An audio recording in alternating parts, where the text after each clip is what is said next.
Bom dia, meus queridos alunos. Como é que nós estamos aí? Manhãzona linda, maravilhosa de terça-feira, dia 12 de maio de 2020. Fantástico isso, né? Estamos aqui em mais uma aula. Eu estou aqui do lado da professora de inglês, a professora Rochelle. Já ela vai entrar com vocês. E aí, como é que você tá? Tá preparado para essa manhã maravilhosa? Eu estou preparado já estou pronto aqui, já estou com todo o meu material. Lembra do meu caderninho, ele já está ali, está no ponto, está no jeito, porque eu também quero aprender muito quero aprender muito com essa aula de inglês. Inglês é legal, né? E muito necessário. Vamos dar aquela revisada, porque eu sei que você precisa ir para o seu Enem, para o seu PA, para o seu vestibular, tudo fundamental. Vamos para os nossos avisos básicos? Vamos lá, pessoal. Então é o seguinte, pessoal, terça e quinta nós estamos aqui no nosso ao vivo, pela nossa TV Justiça, estamos com vocês aqui acompanhando sempre.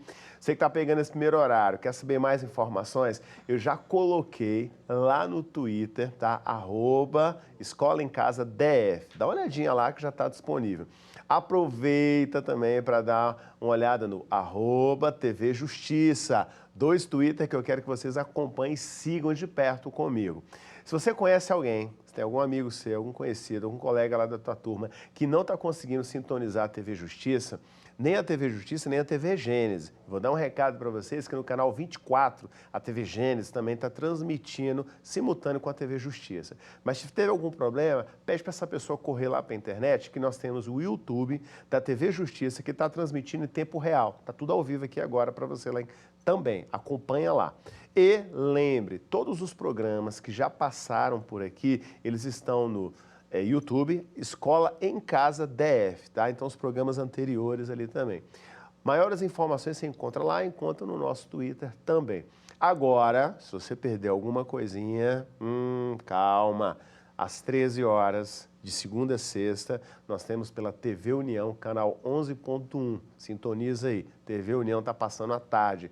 Isso tudo acontecendo. Mas relaxa, fica tranquilo, porque amanhã está só começando. Você vai começar bem, vai começar com a sua aula de inglês, está super tranquilo agora. E depois eu vou voltar com outros recados e continuando, vou reforçando sempre aqui. Amanhã é nossa. Bora começar com inglês, que eu estou ansioso também. Com vocês, então, a professora Rochelle, de inglês, que aí vai falar muito melhor. Valeu, pessoal. Eu volto. Bom dia, pessoal. Good morning. Meu nome é Rochelle Vieira e eu sou professora do CIL 2 de Brasília. Estou aqui representando, né, a equipe do CIL 2. Bom, vou fazer uma aula hoje com vocês a respeito dos tempos verbais. Às vezes as pessoas não sabem identificar os verbos em inglês, mas isso não tem nenhum mistério. Isso é muito tranquilo, muito bom. Por quê?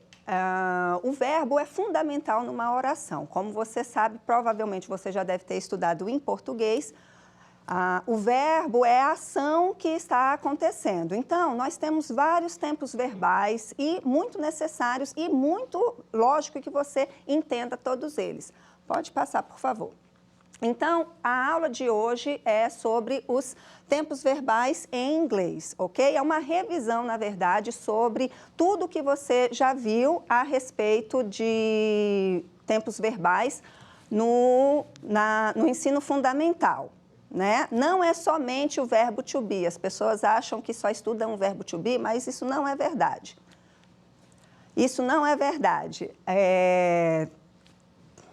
Bom...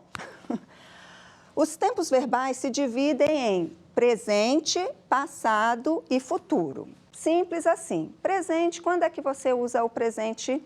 Quando você está fazendo uma ação que está acontecendo no momento, está no presente, não só no momento, porque aí nós iremos fazer algumas combinações com o simple, continuous e o perfect. Então, vamos lá. Presente, quando que eu uso o presente? Quando eu estou falando de alguma verdade, o pássaro voa, a história é bonita, a pessoa é professora. Isso é presente. Passado, quando é que eu uso o passado? Quando alguma coisa que eu já realizei, alguma coisa que eu já fiz e pronto, já acabou alguma coisa que começou lá no passado e eu ainda vou fazer, que eu vou falar isso no present perfect. E o futuro, né? alguma coisa que você ainda vai fazer. Então, lembrando, pessoal, que essas combinações de present simple, past simple, future simple, present continuous, past continuous, future continuous, present perfect, past perfect e future perfect são sempre estão sempre em voga e nós usamos todos esses tempos verbais. Bom, pode passar. Pode colocar ali o sorrisinho, porque você já sabe de tudo isso. Na verdade, né, essa daqui é uma introdução para a sua revisão, mas você já sabe disso. Afinal de contas, você é uma pessoa estudiosa, você tira pelo menos meia hora para você estudar inglês por dia. Então, você assiste muitos filmes em inglês, não é? Na verdade? Assiste muitos filmes em inglês e joga em inglês, então você tem um vocabulário bem extenso em inglês. E claro que quando você assiste os filmes, você tenta fazer isso com as legendas em inglês, claro, né? Porque você é uma pessoa brilhante e isso é muito maravilhoso. Bom, pode passar. Aqui eu tenho alguns exemplos e eu vou agora me ater nesses tempos verbais. O primeiro aqui que a gente vê é I read some texts. Simples, assim, presente, simples. Aqui eu tenho uma frase, I read some texts, uma frase na afirmativa. E é claro que você sabe que não existem só frases na afirmativa. Eu também tenho negativa e eu tenho a interrogativa, certo? Mas lembrando que quando eu faço uma oração na interrogativa ou na negativa, eu preciso do verbo auxiliar. Lembra dele, do verbo auxiliar? O do. Nesse caso, porque o meu sujeito da frase é uma pessoa I, e se eu tiver outras pessoas que não sejam a terceira pessoa do singular, I, you, we and they, eu não faço nenhuma alteração no meu verbo, que aqui nesse caso é o verbo read, certo? Bom, então, se eu tivesse de fazer uma frase na negativa, eu simplesmente adicionaria o do mais o not, que é a partícula negativa. So, I don't read some texts. Nesse caso, I don't read any texts. Lembra também que eu tenho o some aqui e ele vai fazer uma alteração para o N. Se eu tivesse uma pergunta, a mesma coisa. Do you read any texts? Porque se você faz uma pergunta para o you, é claro que você vai responder para o I, porque você não fica fazendo pergunta para você mesmo, né? E quando eu tenho a terceira pessoa, que eu não posso me esquecer dela, a terceira pessoa é aquela pessoa que é o he, o she ou it. Eu tenho uma pessoa que é uma ela, que é um she, eu tenho uma pessoa he, que é ele, uma única pessoa, e eu tenho uma pessoa, eu tenho algo que não é pessoa, que é o it, certo? Que pode ser um animal, eu posso me referir a uma cidade, eu posso me referir a qualquer coisa que não seja nem uma pessoa homem, nem uma pessoa mulher. Então, quando eu tenho a terceira pessoa, o que eu preciso? Do S, o super S. Lembra dele? O super S. Nesse caso aqui, eu tenho o exemplo, Anna reads some texts. Quando eu tenho também a negativa, eu vou precisar usar o verbo auxiliar. Só que aí, o meu verbo auxiliar, assim como os verbos principais, que precisam do S na forma afirmativa, eu vou colocar também o S na forma interrogativa ou na forma negativa, no meu verbo auxiliar. Então, o verbo auxiliar com o I, you, we and they é o do, o verbo auxiliar com he, she and it é o does. Por quê? É um verbo que termina em O, certo? Então, quando os verbos terminam, tem algumas terminações, eu vou acrescentar o ES.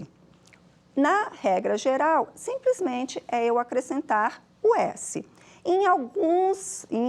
Quando esse verbo termina em Y e esse Y tem antes dele uma consoante, aí eu acrescento o IES, certo?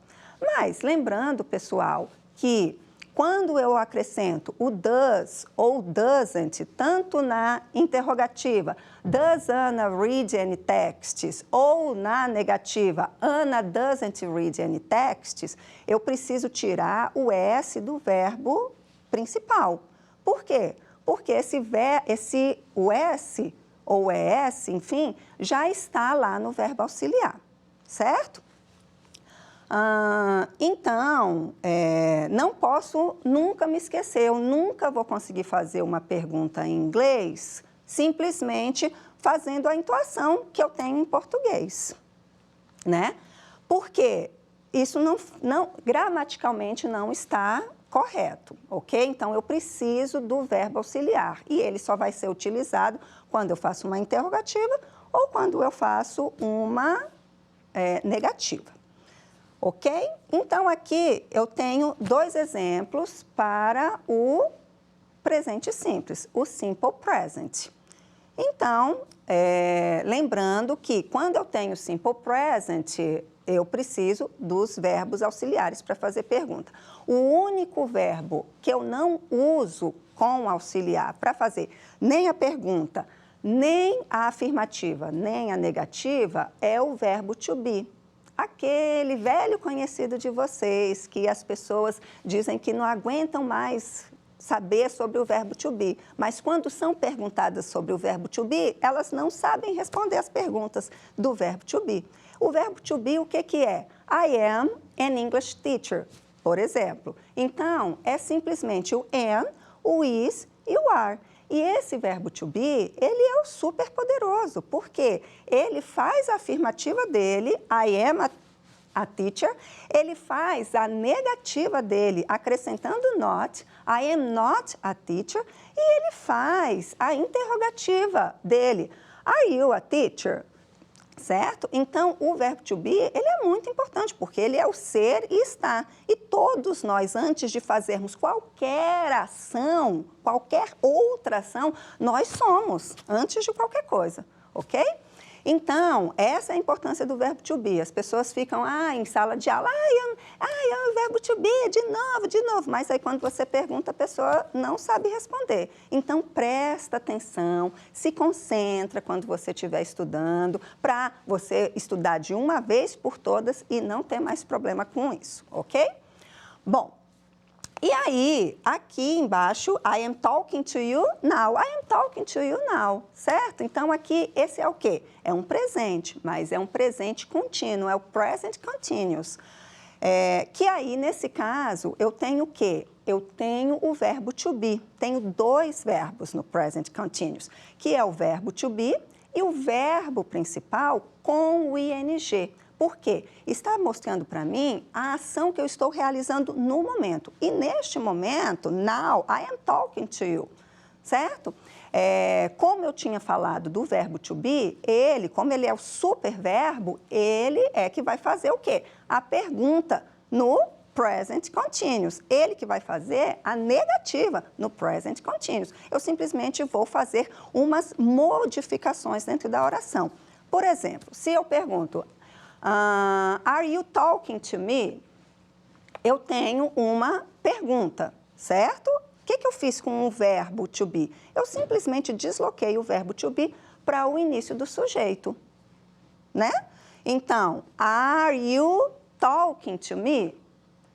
Essa é a pergunta. E o que eu fiz? Eu não adicionei nada, eu simplesmente fiz a modificação do verbo e do sujeito. Quando eu tenho uma negativa no present continuous, o que vai acontecer? Eu simplesmente vou acrescentar o not a essa frase. Nessa frase aqui, I am talking to you, eu simplesmente vou colocar I am not talking to you, ok? Or, you are not talking to me, certo? Então, simplesmente é o verbo to be que vai fazer essa modificação, ele que vai ajudar o verbo, no caso aqui, a ação é a ação de falar. Então, ele que vai ajudar o verbo to be é que ajuda o verbo principal aqui na oração, no present continuous. Então, não tem mistério, pessoal, não tem mistério. Quando a sua professora ou seu professor de inglês perguntar para você a importância do verbo to be, você fala que ele é super importante e você fala ainda mais que você é muito brilhante e que você sabe e que simplesmente o professor vai retomar alguns pontos com você, mas, né, que você já está sabendo de tudo, porque você é muito esperto. Pode passar. Bom, aí agora eu tenho aqui o passado. Tenho dois passados aqui. O passado simples e o passado contínuo. Simple past e o past continuous, ok? Então, vamos lá. Lembrem-se que quando eu falo de passado simples, eu tenho dois tipos de verbo. O verbo regular e o verbo irregular. Aí você fala, ai meu Deus, eu tenho de saber isso? Claro que você tem de saber isso. Mas você sabe? É claro que você já sabe. Por quê? Porque você é muito esperto e você estuda. Então, quando a gente estuda, a gente sabe de tudo. O passado simples, a questão dos verbos regulares e verbos irregulares, a diferença é, quando eu tenho um verbo regular, eu simplesmente acrescento o de, o ed ou o ied, dependendo do verbo, certo? Nesse caso aqui, eu trouxe os dois verbos aqui regulares. I danced yesterday é um verbo regular, que é o verbo dance, que é o verbo principal aqui, e eu acrescentei apenas o de, para eu colocar esse verbo no passado. Aqui em azul está o yesterday, que é o meu advérbio de tempo, simplesmente para marcar esse tempo para você. Mas, se não tivesse esse tempo, se não tivesse o yesterday, você saberia que essa frase está no passado, somente por conta desse de, ok? Então, I danced yesterday and Anna studied English, ok? Last month, last year, não importa. O que acontece? Nessa situação, e aqui a outra oração, que eu tenho um verbo irregular. Vou falar daqui a pouco do verbo irregular. Lembrando que tanto faz, se for verbo regular ou se for verbo irregular, eu preciso também do verbo auxiliar. Lembra do verbo auxiliar? Se lá no Simple Present eu usava o verbo do, does, aqui no Simple Past eu vou usar o did. E o did eu vou usar para todas as pessoas. Aí eu não vou fazer distinção entre as pessoas do discurso, sejam elas terceira pessoa do singular ou não. Então, eu vou usar o did para todo mundo. E esse did eu vou usar assim como eu usei lá no Simple Present, com a negativa e com a interrogativa, certo? Bom, então, nessa oração aqui, I danced yesterday, quando eu vou fazer uma pergunta, simplesmente eu coloco o meu verbo auxiliar no início. Did you dance yesterday? Então, simples assim.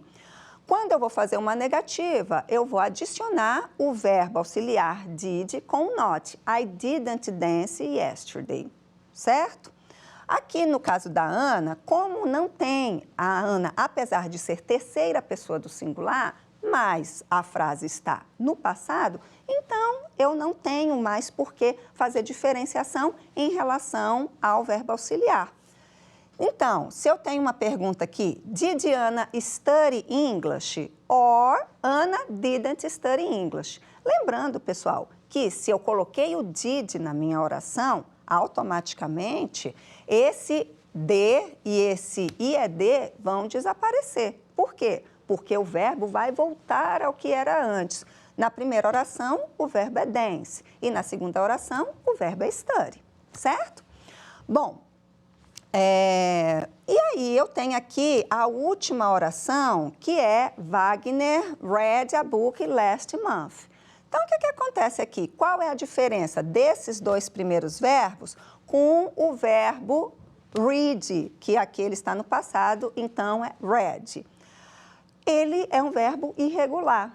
Aquela lista de verbos irregulares que todos nós, professores de inglês, pedimos para vocês, estudantes brilhantes, lerem, colarem essa lista de verbo lá no banheiro da sua casa. Quando você estiver escovando os dentes, você está olhando no espelho, mas você está lá sabendo que você está lendo aquela lista e que você vai lembrar daqueles verbos. Por quê? Porque eles são necessários e a língua funciona dessa maneira, certo? Então, aqui, no caso do Wagner read a book last month, eu também vou fazer o quê? Vou usar o did. Não importa se o verbo nessa última oração aqui é irregular, não importa.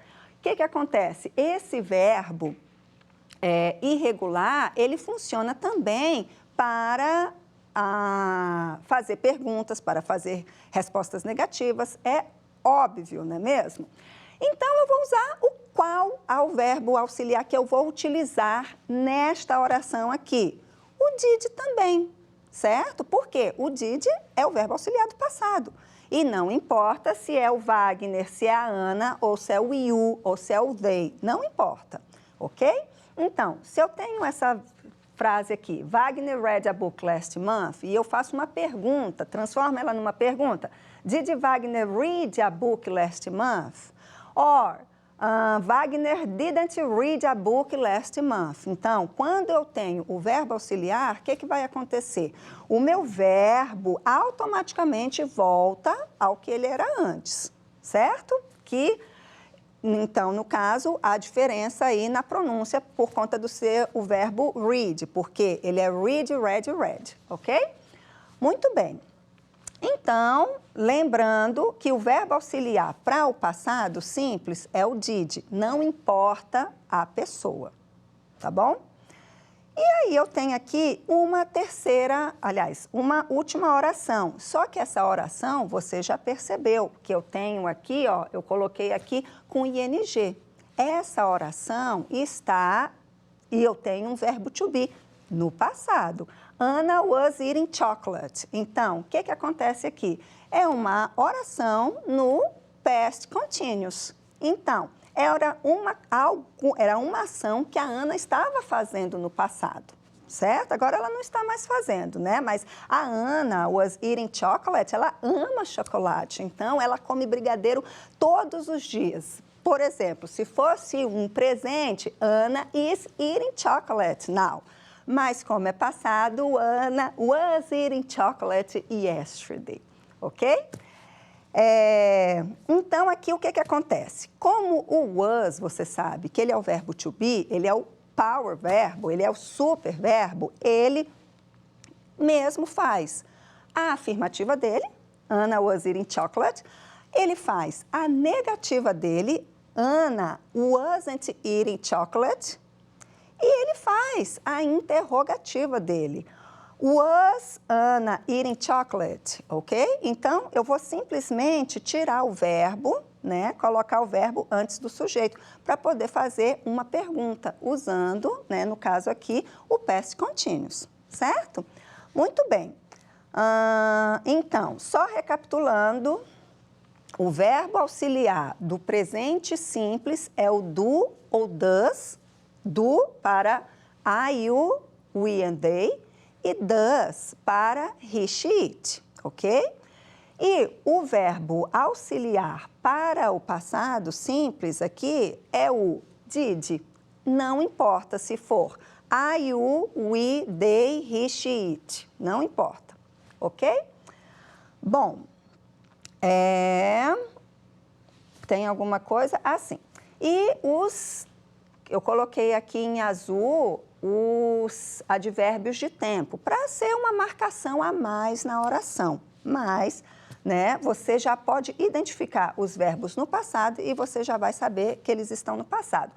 Aqui no caso do read, você vai depender do contexto. Mas nesse caso aqui, como eu já coloquei o advérbio de tempo, então não tem muito problema. Quando você estiver fazendo a sua leitura lá na prova do PAS ou na prova do Enem, você presta atenção em todas as dicas que o texto já te dá, caso ele não tenha esses advérbios de tempo, ok?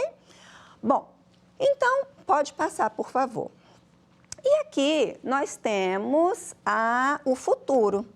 Futuro simples, aí vem a questão do futuro. Tem 2 tipos de futuro, na verdade são 3 futuros, mas hoje eu vou me ater aqui a 2 futuros que são os mais utilizados, certo? Que é o futuro com will e o futuro com o be going to. O futuro com will, o que acontece com ele? Quando é que eu uso esse futuro com will? Quando eu tenho uma ação que ainda não estou certa de que, aliás, que não é uma ação que foi planejada. Simplesmente alguma coisa que eu vou fazer no futuro. Vou fazer no futuro, mas eu ainda não planejei. Quando eu tenho o be going to, já é uma ação que eu tenho planejada. É alguma coisa, por exemplo, nesse caso aqui eu coloquei I'm going to do some activities, ok? Então, no seu caso, I'm going to study English for PAS, or I'm going to study English for Enem. Por quê? Você já tem planejado isso, você já está com isso planejado, já está anotado na sua agenda, que você tem essa obrigação prazerosa, né? Não só estudar inglês, mas as outras disciplinas também, claro. E aqui, na oração de cima, é aquela oração com alguma coisa que você vai fazer no futuro. Por exemplo, I will go to the club. Você não sabe quando que você vai, só depois da quarentena, mas você vai, um dia, ok? Então, aqui eu tenho I will do some activities at home, certo? Então, lembrando que quando eu tenho uma oração negativa, com esse futuro will, o que eu vou fazer? Eu vou simplesmente acrescentar o not depois do will. Então, I will not do some activities at home, or I won't do some activities at home, ok? E para eu fazer a pergunta, simplesmente eu vou tirar o will de depois do sujeito e vou colocar ele para antes do sujeito.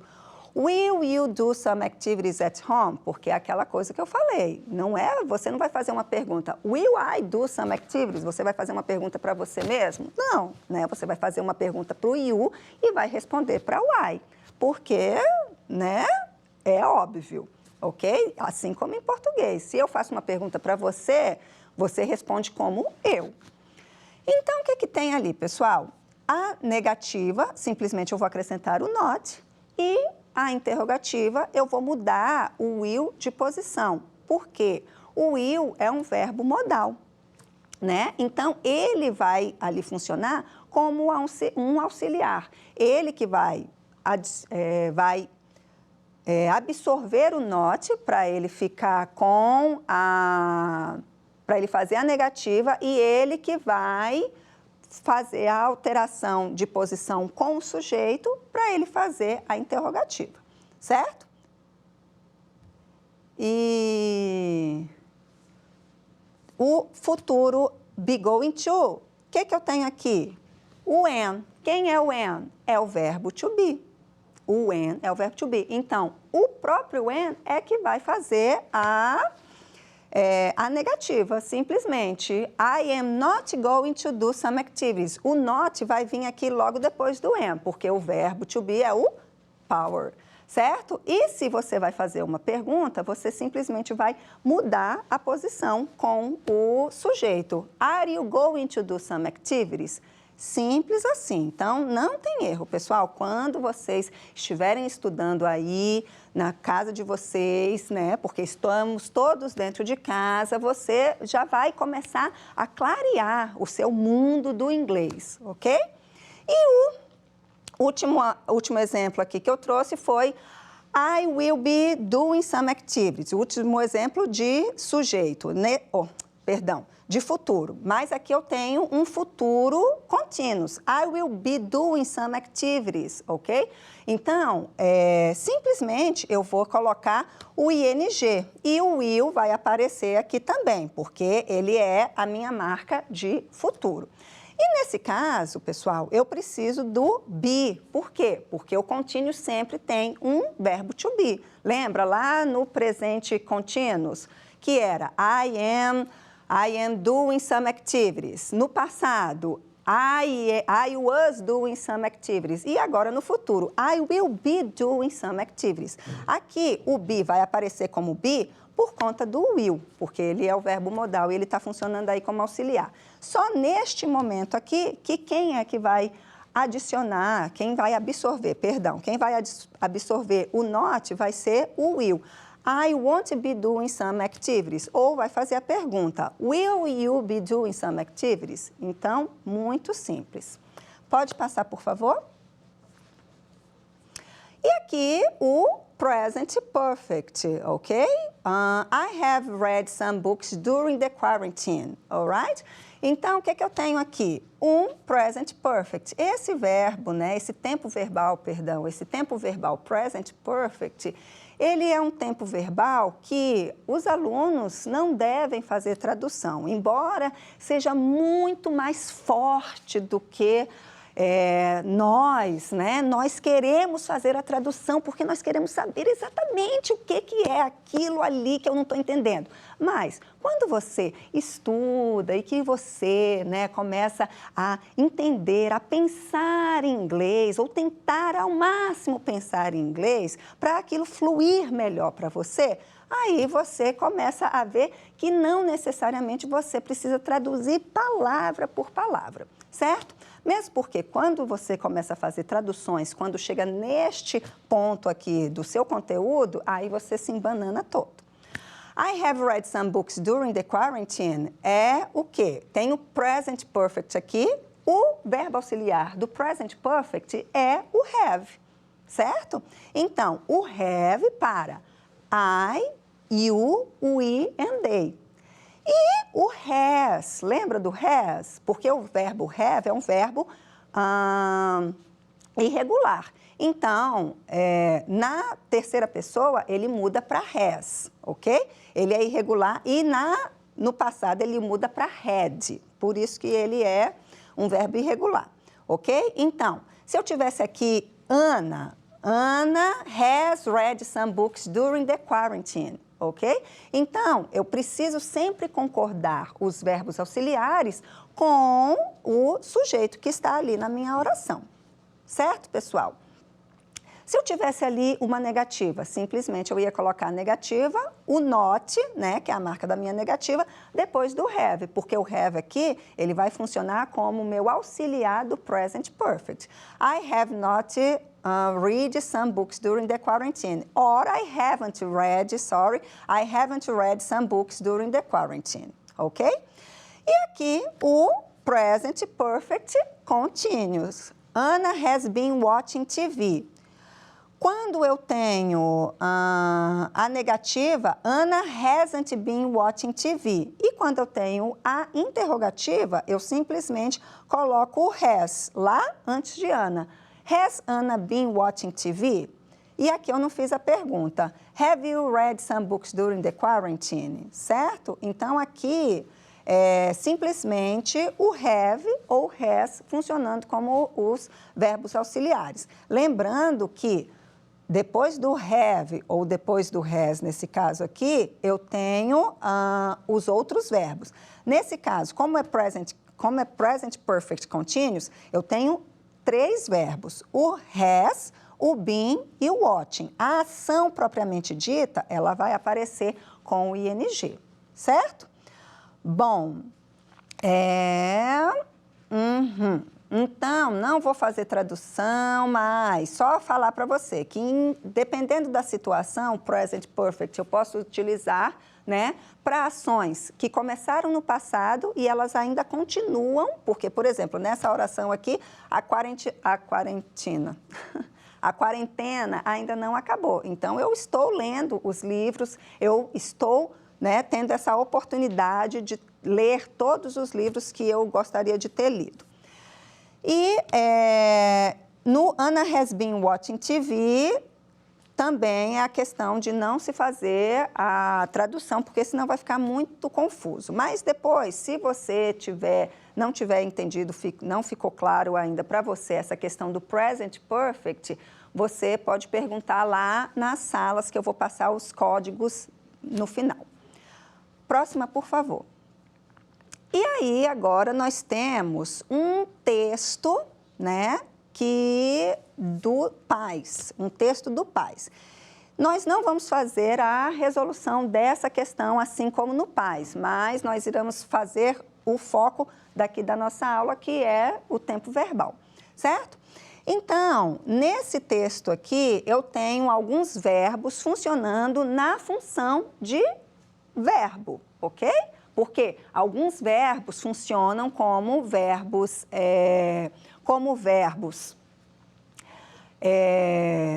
na forma nominal, mas aqui eu vou trabalhar com os verbos funcionando realmente na forma verbal, certo, pessoal? Então, vamos lá para a leitura do verbo.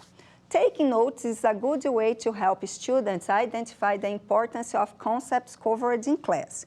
Even if you have a good memory, you simply won't be able to remember everything the teacher says. A permanent written record that you can refer to later can prove indispensable when it's time to write an essay or take a test on the materials discussed in class. Literature lectures offers important background information about the works you are studying, including literary terms, details about the author's style, thematic relationships between works, and important quotations. Even if the lecture material doesn't reappear in a test situation, you may be asked to draw from the knowledge you gained from the lecture for a future class discussion. All right? Então, aqui nós temos alguns verbos. Você consegue identificar os verbos na função de verbo?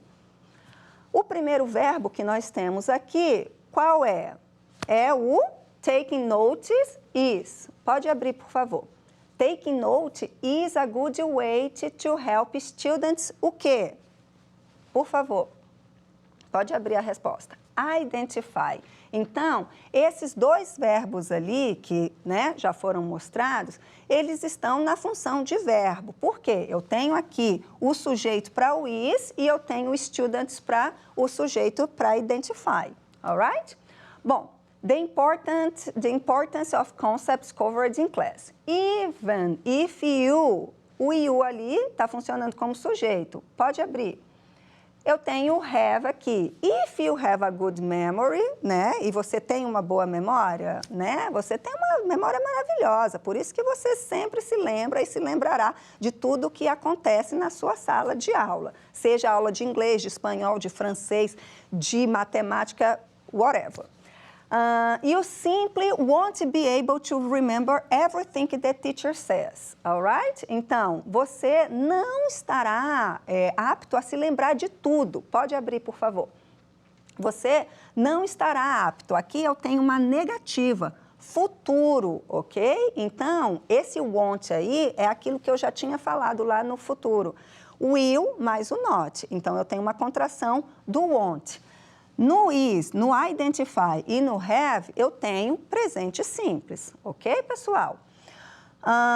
You simply won't be able to remember everything the teacher says. Quem é que está falando aqui? O teacher, ok? Pode abrir, por favor. Então, o professor falando em sala de aula. Aqui eu tenho teacher, terceira pessoa, que pode ser he ou pode ser she. Então, por isso que esse meu verbo aqui vai aparecer com S. Por quê? Terceira pessoa, presente simples, tem S. É S ou IS, dependendo do verbo. A permanent written record that you can refer to later can prove indispensable when it's time to write an essay. Então, o que acontece aqui? O próximo verbo aqui, pode abrir, por favor, vai ser o can refer. O que é o can, pessoal? Verbo modal, certo? O verbo modal, ele tem o detalhe de que ele não faz qualquer distinção das pessoas. Ele vai funcionar para o I e o you, o we, o they, o he, o she e o it. Ele não vai precisar, no presente simples, de S. Não precisa, porque ele é um verbo modal. Lembrando que, como ele é um verbo modal, ele mesmo é que vai fazer a negativa dele e ele que vai fazer a pergunta, assim como ele faz a afirmativa também. Certo? Can prove indispensable when it's time to write an essay. Então, abre aqui, por favor. Can prove, outro verbo modal, certo? Então, ali a mesma explicação. No segundo parágrafo, indispensable when it's, pode abrir aqui, por favor. O is, apenas o is, porque ele é o verbo to be. Ele é o verbo to be, só ele. O it não vai entrar aqui como verbo. No segundo parágrafo, literature lectures offers important background information about the works you are studying. Então, qual é o verbo que vai aparecer aqui? Pode abrir, por favor? O offers. Então, porque o literature lectures, aqui na verdade é um texto do Paz, né? Mas ali tem um detalhezinho. Ok. Important background about the works you're studying. Qual é o verbo que aparece aqui? Pode abrir, por favor. É o are studying. Que tempo verbal é esse? Esse é o tempo verbal present continuous. E esse tempo verbal aqui é o presente simples, ok? Include literary terms, details about the author's life, author's style, thematic relationships between works and important quotations. Even if the lecture material doesn't reappear, o que eu tenho aqui? Uma negativa. Uma negativa. Em que tempo verbal? Presente simples. Doesn't reappear in a test situation, you may be asked to draw from the knowledge you gained from the lecture for a future class discussion. E aqui, o próximo verbo, may be asked. Essa oração está na voz passiva, enquanto todas as outras estão na voz ativa. Nós não temos tempo de explicar isso aqui, mas quando você tiver acesso à sala, você pode perguntar. E o último verbo aqui eu tenho no passado simples, ok? Que é o verbo gain, mas como é um passado simples, é um verbo regular, eu simplesmente acrescentei o ed, ok, pessoal? Então, para você identificar os verbos, é muito tranquilo, mas você precisa estudar. E para você também identificar os tempos verbais dele. Na maioria aqui, ele aparece como, esse texto traz tempos verbais, aliás, traz o presente simples como tempo verbal. Ok, pode passar a próxima. E aqui eu tenho a outra questão do PAS. Incrível, é que a prova do PAS, quando eu fiz vestibular, nem existia PAS. Quando eu fiz vestibular, as provas eram gigantescas, os textos eram enormes e o PAS são 3 questões. E eu trouxe 2 questões aqui. Essa questão nós vamos resolver. Parents these days, eat those veggies or I will change the Wi-Fi password. Então, o que está acontecendo aqui, pessoal? A mãe está ameaçando as crianças, certo? A mãe está ameaçando porque elas não querem comer os vegetais, não querem comer os legumes, e a mãe falou que vai mexer na Wi-Fi, né? Na senha da Wi-Fi, porque hoje é tudo celular, tudo é internet. Então, até em sala de aula, você fica o tempo inteiro usando o seu celular, é até desagradável. Aliás, não é até desagradável, é extremamente desagradável. Bom, based on the chart above, it can be stated that. O que você pode enxergar aqui? O que está declarado aqui nessa imagem? The girl is fond of vegetables. Não. Fond é o quê? É a pessoa que ama, nesse caso, os vegetais, ok? Essa palavra não aparece há muito tempo. As pessoas não usam mais essa palavra, mas ok, né? The woman is angry with the kids. Você está vendo que ela está bem chateada com os meninos? É claro, porque ela está até fazendo uma ameaça para esses meninos. The girl began eating her food. Ela está ali com a intenção de que vai comer? Nenhuma. And the boy is eating his food. Ele está comendo a comida dele? Não. Então, é uma questão bem simples, né? Na verdade, inclusive, quando eu estava resolvendo essa questão, eu até achei que fosse uma pegadinha, mas porque estava bem simples, bem na cara mesmo. A resposta aqui, pode abrir, por favor, é a letra B. The woman is angry with the kids, ok? Então, o que acontece? Está bem evidente. E os tempos verbais aqui que estão sendo utilizados, eu tenho um imperativo, o futuro com will, ok?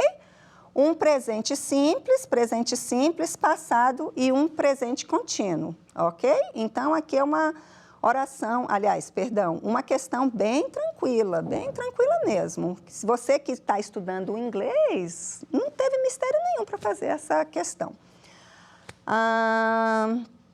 Bom, pode passar, por favor? Então, pessoal, keep calm and study English. Essa é, né, a dica que eu dou para você. É muito tranquilo estudar inglês, você não precisa se desesperar, você precisa simplesmente ter atenção. Não só estudando inglês, mas estudando todas as disciplinas. É importante estudar? É importante estudar. Porque você tem um futuro ainda, tem muita coisa ainda para você fazer. Não pense, né, que por conta da Covid-19 você vai ter algum problema. Não, você não vai ter problema porque você vai ficar dentro de casa o tempo inteiro e você está obedecendo às regras de ficar dentro de casa. Então, as dicas que eu dou para você nesse keep calm, né, keep calm mesmo and study English, é o quê, pessoal? Uma coisa que eu falo muito para os meus alunos do CIO, que eu acho assim, né? Eles têm a questão também da preguiça, né? Mas não fique com preguiça de estudar inglês, porque é divertido, é bacana, você pode assistir filmes, você pode ouvir músicas, e é muito legal quando você escuta uma música que você sabe exatamente o que você está ouvindo. E se você estuda inglês e você sabe que aquelas músicas ali só ficam fazendo umas combinações muito... enfim, são músicas repetitivas, são músicas que não tem nada a ver, né? E você vai assistir o clipe, não tem nada a ver a música com o clipe, mas quando você estuda inglês, aí você entende exatamente o que está acontecendo. Bom, a dica que eu dou para você é anotar todas as palavras. Ai, nossa, que preguiça, credo. Mas, pessoal, para você estudar, para você, né, absorver conhecimento, você precisa estudar, você não pode ter preguiça. Então, você vai, do seu percurso da escola, quando você voltar a estudar, ou então hoje dentro de casa, o que você vê dentro da sua casa que você sabe que em inglês, quais as palavras, quais são as coisas que tem dentro da sua casa que você já sabe apontar e falar em inglês, ok? Ou outra questão é você narrar ou descrever tudo o que você faz, ou então pelo menos pensar a respeito disso em inglês, usando sempre a língua inglesa, ok?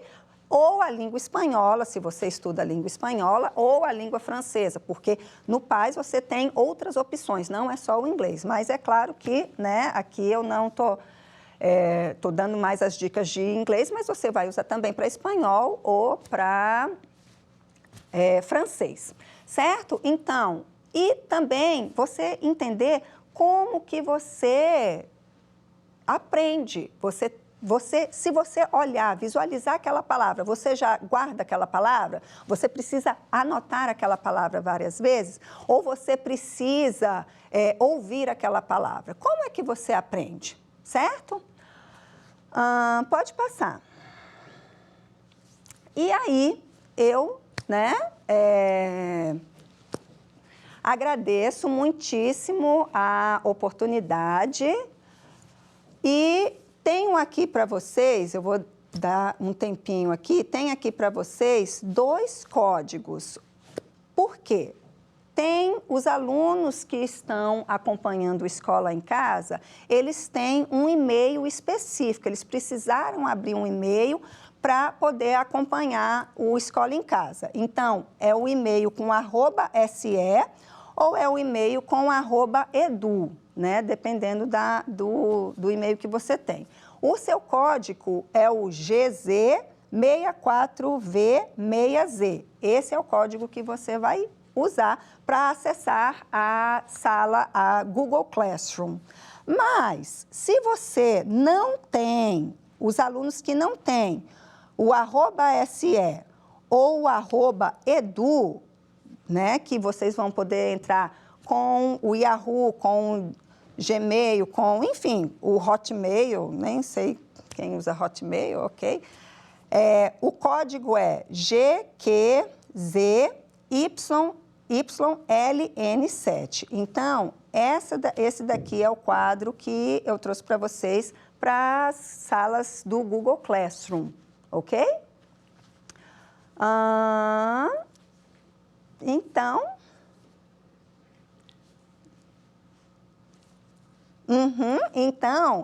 fiquem na próxima aula, porque o professor já está chegando aí, ok? Muito obrigada por essa oportunidade. Um abraço aos meus colegas do CIL 2.